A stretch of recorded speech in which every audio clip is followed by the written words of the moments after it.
terrorism after a wave of cyber attacks crippled strategic sectors. It's a specialised process to ensure we track all ransomware cases, regardless of where it may be referred in this country, so you can make the connections between actors and work your way up to disrupt the whole chain. We've used this model around terrorism before, but never with ransomware.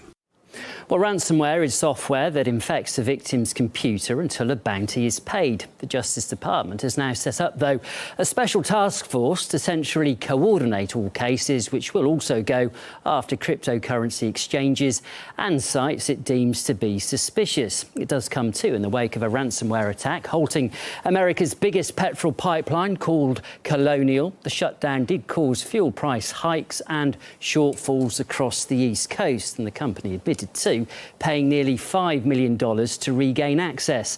And US authorities blamed the attack on cyber criminals operating from Russia. So let's discuss all the consequences to this and meet tonight's panel. We have with us former Pentagon advisor Michael Maloof, also in the middle there, US radio host Kerry Harrison, and on the far right there, internet law expert Yair Cohen. And you're all very welcome. Michael, if I can start with you firstly, from your perspective, do you feel that this new far-reaching task force is long overdue? Well, yeah, I think it's inevitable. The problem is that there's been a huge spike in hack attacks that are not just affecting companies, but companies that have an impact on the critical infrastructure of this nation. And it's affecting millions upon millions of people, just as the Colonial Pipeline was just one example.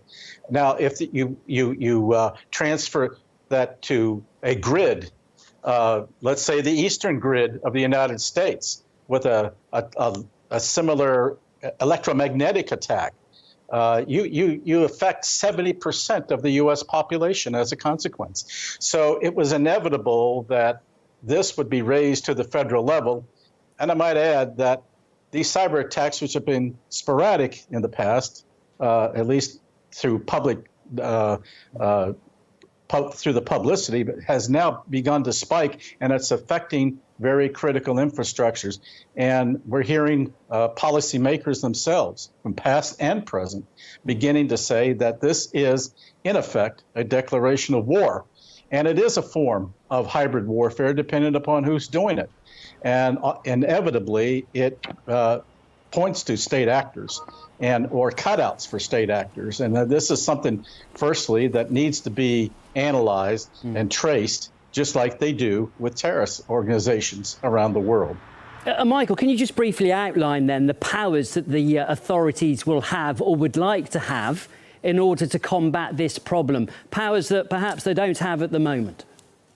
I think it's going to take some legislation, because what you're in effect doing, because the United States is governed by private enterprise, private companies that have an impact on the public itself, there needs to be some consideration of how the federal government can alert companies that have such responsibilities, and then work with those companies to overcome such things. The problem has been that we've been in a catch-up. We've been doing a recovery every time, and then trying to come back as a consequence of the attack. We need to be in more of a preventative approach. Okay. And I think with a cyber task force and with the cyber command that we have in the Defense Department, I think these, along with the National Security Agency, these elements need to come together and be more proactive than reactive. Okay, well, that's a good picture that you've painted there. But Kerry, I wanted to come to you, because obviously this is bad news for hackers. But, you know, what about the man on the street? Do you feel there's an encroachment here on his privacy and perhaps just a further growth of Big Brother, something that we're all too familiar with over recent years? Well, from your accent, I'm guessing you come from the land of George Orwell. And what a better way to lay it out is exactly you did. It also includes online marketplaces, forums. What's a forum? I'm in a forum. You're in a. This is a forum. All of this could then be tagged as a terrorist issue or a terrorist problem and therefore would fall under all the delicious penalties of terrorism. A scary word we all know about, rendering to foreign places and such. The issue, we have Pine Gap in Australia, which can listen to, as can Echelon, all of the communications of Earth. You can't even walk outside without them being able to count the hair follicles on your forehead. Now, that's not inherently bad. It's if it becomes actionable. And the idea that we're using state actors, which state was that, by the way? Yes, state actors, ubiquitously, Big Brother, Emmanuel Goldstein hiding under the QAnon. It just makes me a little nervous that it has such a wide reach and not specific. Yeah, let's bring you in here. Are we protected by the law to prevent this sort of thing from happening at all? Oh, the reality is that there is a link between ransom hacking, money laundering, and terrorist activities. And what treating random ransomware attacks in some ways as terrorist activity means that you're going to be giving powers to internal security organizations, which is equivalent to the power that they have in dealing with terrorism. So let's take a couple of examples. Would be they will be able to make orders restricting movement of people. They will be able to use covert surveillance against individuals and against companies. They have a right to freeze asset, a right to make all sorts of orders against people who might be suspected of being involved in such thing. But more importantly, it might give access to private companies' asset, to their computers, to their internal security management and policies. So it could be quite serious in terms of the way organizations and individuals are going to be affected. OK, well, let's send this back then to Michael. We've heard the concerns there of Kerry and Yair. Michael, I know you're looking at the big picture here, but do you think people on the task force will give two hoots about the individual's privacy and the concerns we just heard from example, from Kerry? Yeah, I think along with that, as I said, it's going to take legislation, national legislation. And given the impact that we all, every citizen, individual has in living under systems that affect our critical infrastructures today. You can't go to a bank. You can't have a flow of oil without your automatic control systems being affected by this and being targeted by hackers. I think along with that responsibility of trying to find the bad guys, that there has to be effective oversight, and that has to be done by perhaps the Congress itself, at least in the United States. Now, it took a national effort at the behest, at least in the United States, of the federal government to deal with the coronavirus. That wasn't an individual thing, but it took the resources of the United States government to come together in cooperation with private industry to manage that thing and be as effective as it has been for the United States. And right now, the United States is probably better off than most other countries in the world in trying to eliminate COVID-19, as one example. But when your whole infrastructure is affected, your grid especially, your banking systems, your oil and gas, your water and food delivery systems, if they're knocked out, and they can be targeted because everything is electronic today in the United States and in most places of the world. If you're still going to be using vacuum tubes, then you're exempt. Or if you're out in the middle of a cow pasture, you're not going to be affected. Isn't that a good point, Kerry? I mean, it's a price worth paying, isn't it? If you wake up tomorrow, there's no electricity, your toilet doesn't work, you can't drink any water, and it's like that for 2 weeks, won't you be happy for this task force to protect you? I'm not sure which body of Congress right now is focused on protecting me and my rights. I'm not sure when in the last 20 years we've seen these intellectualoids floating around as statesmen concerned about my better. So I'm not convinced it's going to happen that way. I'm not convinced we're going to have the oversight. I am convinced fully and wholly this will happen, and it will happen with a hammer.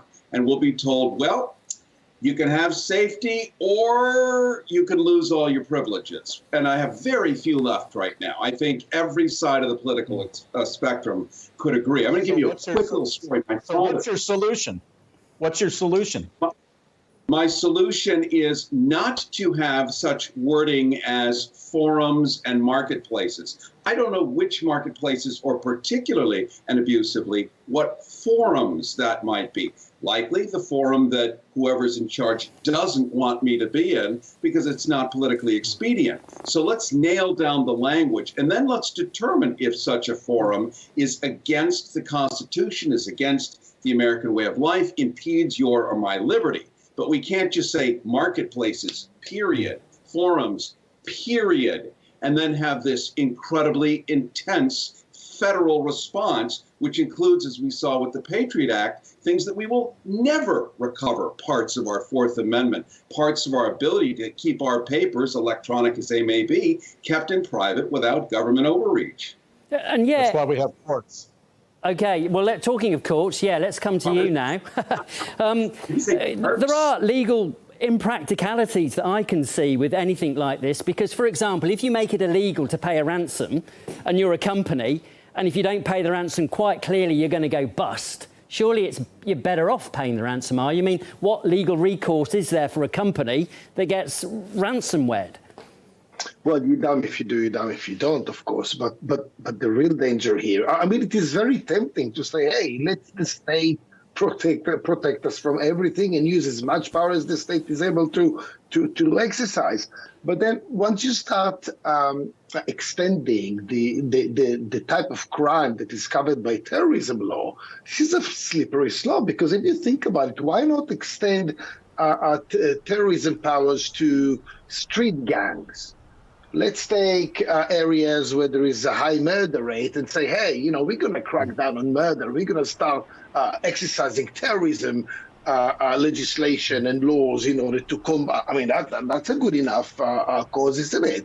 And before you realize it, suddenly powers that were meant to be exercised in a very, very limited case had become, almost a wholesale of exercise of powers by the government. This is the real danger. There is a danger, isn't there? And Michael, just coming back to you, I'm curious to know, how easy is it to prove that somebody's done something like this? Because we know from Edward Snowden leaks, he's saying that, America could quite easily put Russia's fingerprints all over this and blame them. I mean, how would we know? How would we see a clear smoking gun? Well, this is a problem, and we have seen where software has been developed that allows one country basically to take the blame for it. But I think these are things that we can overcome by proper oversight, and also protect the Fourth Amendment. And it was once the revelations were made, the intelligence community took action, and there was tremendous oversight. But I think it really depends upon the public safety. What is good for the public safety at this point? But in recognition of the Fourth Amendment, which is no unusual seizures or searches in our Constitution. So it's a very delicate balancing act. And I think that these would be some of the issues that would have to rise to the top. And if any more critical infrastructures are attacked that have a devastating impact on the society as a whole, you're going to see a national effort really begin to take hold, and there will be demands by people for something to happen. Kerry, could you envisage that? I mean, if a big attack does happen, say, next week, you'd imagine that the whole tone of the debate would change very quickly. Well, yes, I think politically it would. I think the regular people, if they are, as I was just advised, if I don't like it, go sit in a park, not good enough for me. I also am in a forum right this minute with you. I'm in a forum when I go to the grocery store. I'm in a marketplace. This stuff has to go away, this lingo, because all it does is open it up to anything goes. And if the intent were so pure, so specific toward the bad actors, we wouldn't have language like forums and marketplaces. Sure, money laundering, but I can decide in 2 minutes if you hand $5 to him and I didn't know about it and I was looking over here. So this is very problematic just in the language that's right in front of us today.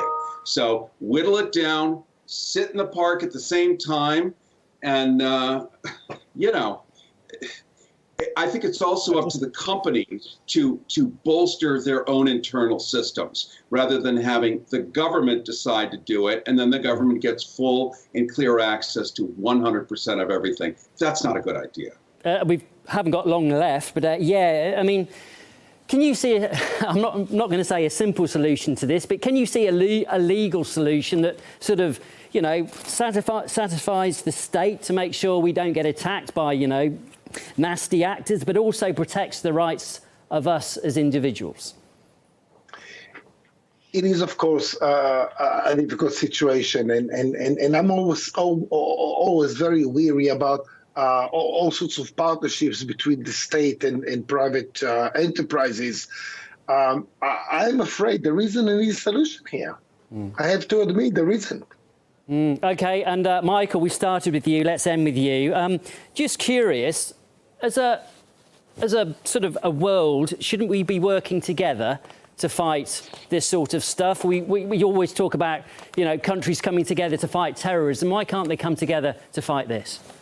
Well, I think it's probably going to take that. Now, I thought it was intriguing that I think at least twice Mr. Putin has offered a cybersecurity arrangement with the United States. I don't know that Biden will bite on that concept and have reasonable people come together, given the animosity that the United States is now showing toward Russia. But if there is such an overture, and I think that the issue is getting to that level of world terrorism, something's going to have to be done by responsible countries to deal with this. And I think that keeping in mind the protection of individual rights. I mean, I know, as I said, it's a delicate balance, but something's got to be done, particularly when a whole society depends upon these infrastructures for their life. I mean, if you take out the lights in New York City, you know what the longevity of those people will be? It'll be maybe about 2 weeks at most, because after 3 days there's no more groceries in the grocery stores, and because your transportation systems will be affected. It is an extremely serious topic and many serious points raised by you all. We appreciate it. That was Michael Maloof there on the left, Kerry Harrison, and also Yair Cohen. Thanks for your time. Thank you. And thank you for watching. Just gone 11:30 in Moscow. We're back again in just under half an hour.